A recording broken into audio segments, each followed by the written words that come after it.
So upon hearing about Jesus' resurrection, these women are shocked, disoriented, afraid.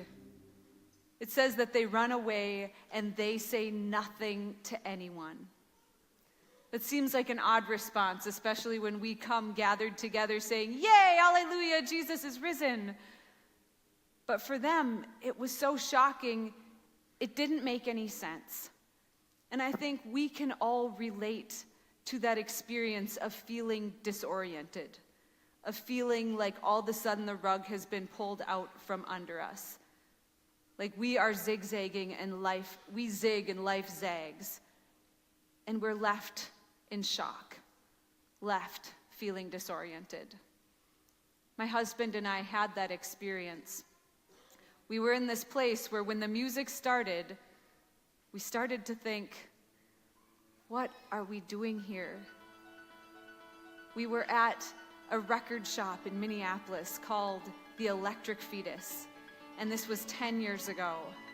And we were surrounded in this huge crowd of hipsters, young adults, teenagers who looked really like worldly and wise and jaded and really knowledgeable about music and tattooed and pierced and blondes with dreadlocks, and we looked like, well, us, and we didn't fit in.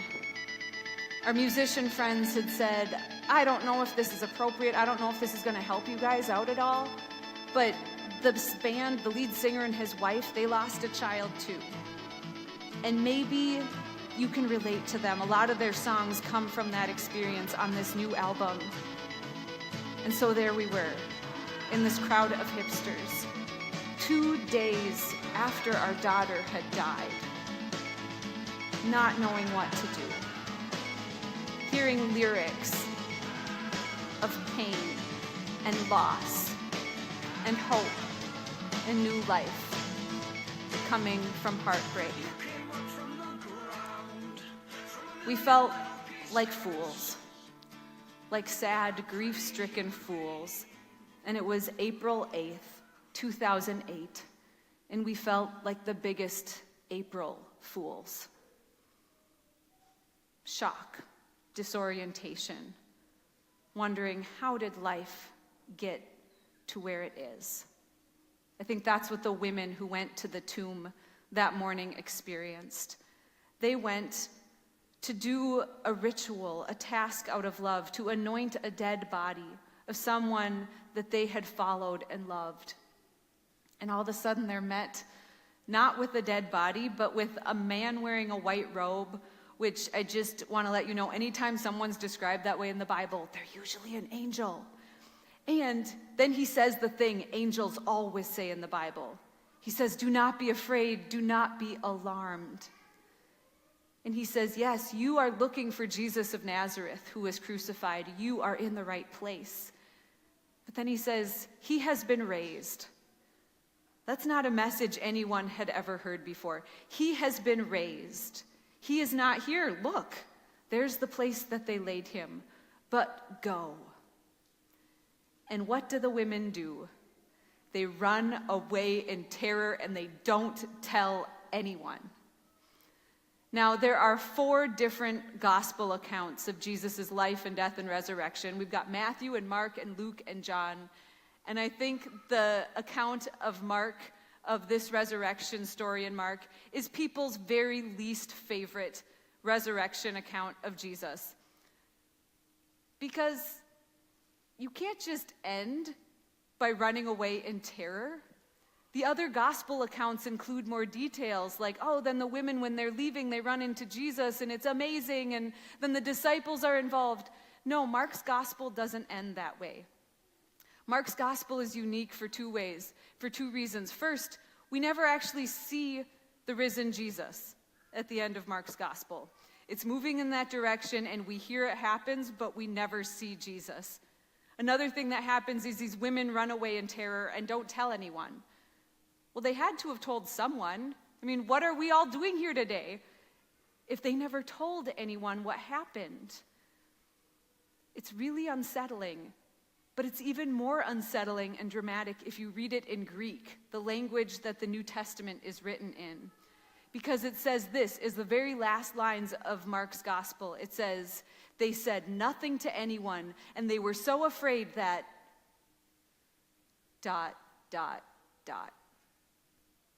It just ends mid-sentence.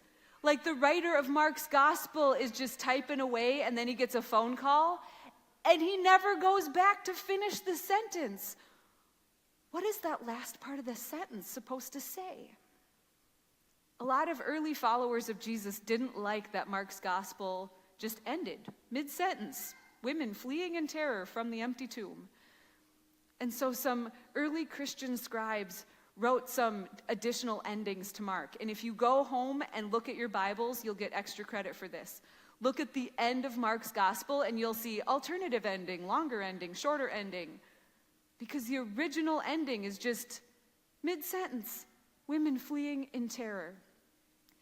Some people think that Matthew and Luke wrote their gospel accounts of Jesus because they didn't like how Luke ended it. They're like, no, you need to share more details of what happens. How can you just end a gospel account of Jesus' resurrection like that? It's unsettling. But that's actually what I like about it. Because when I come across these words in Mark, and it's this unfinished sentence, it makes me actually wrestle with it. Since it's not already tied up with a neat little bow, I have to figure out, what would I do? What am I going to do with the news of Jesus' resurrection? How does Jesus' resurrection change me? What difference does it make in my life?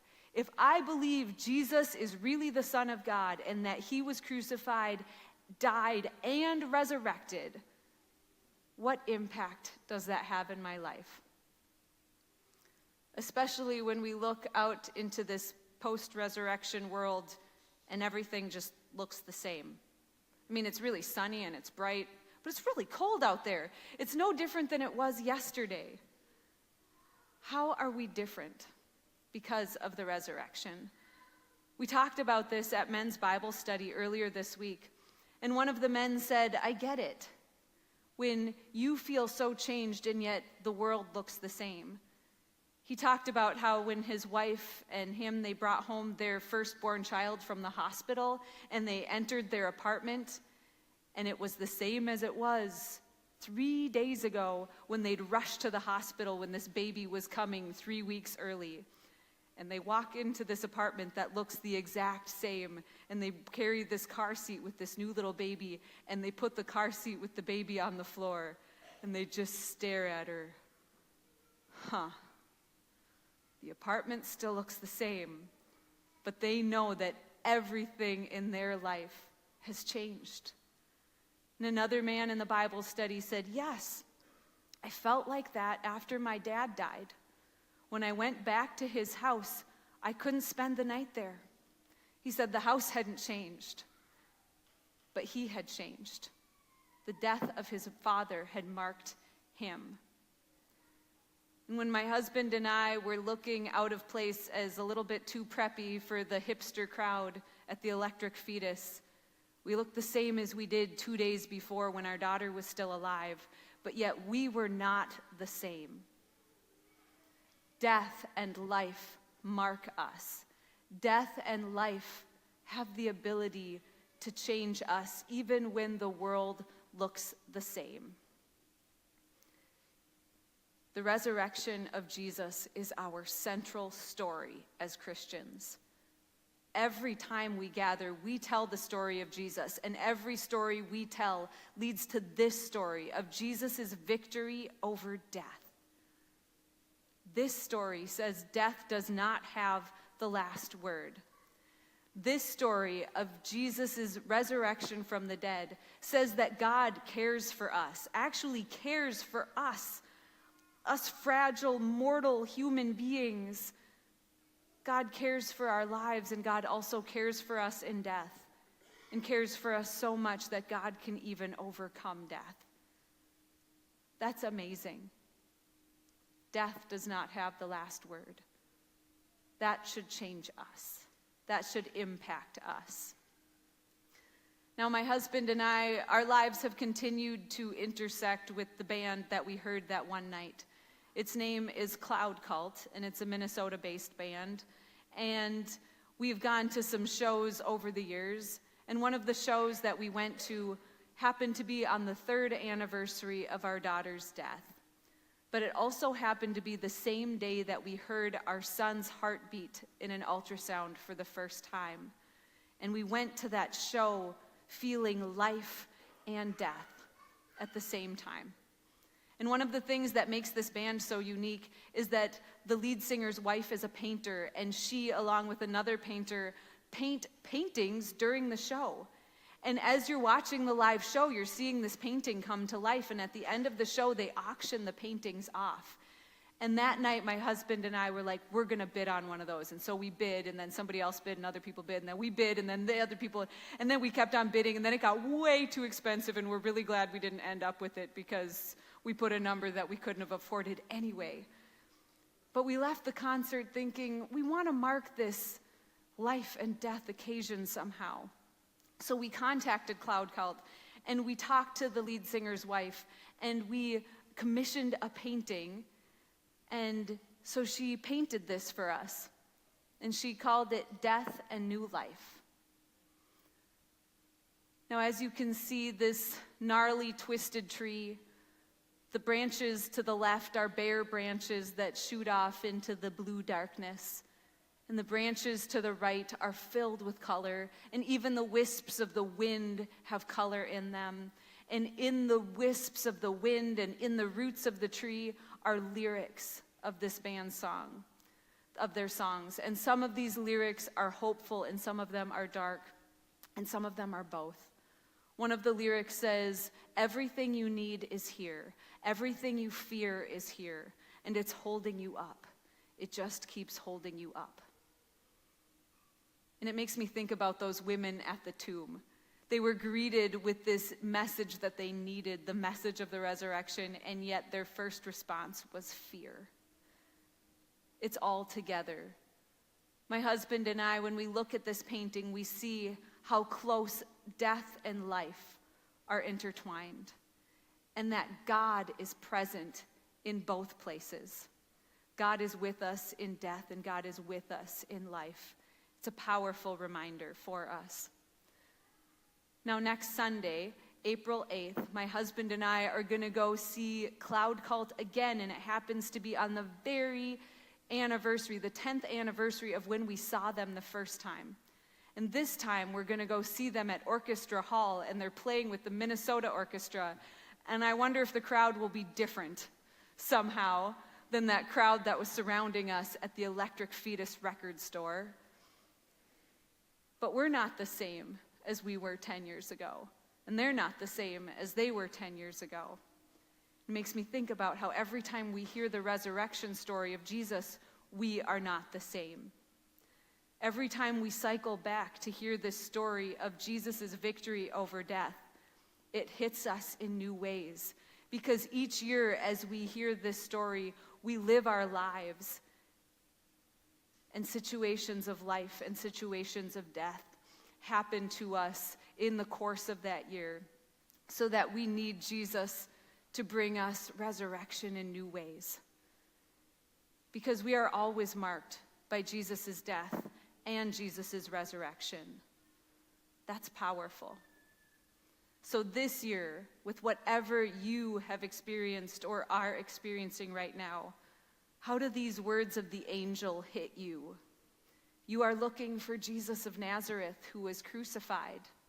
He has been raised. He is not here. Look, there is the place they laid him. But go. Go and share how you have seen Jesus show up in your life today, in the same way that Jesus showed up unexpectedly 2,000 years ago.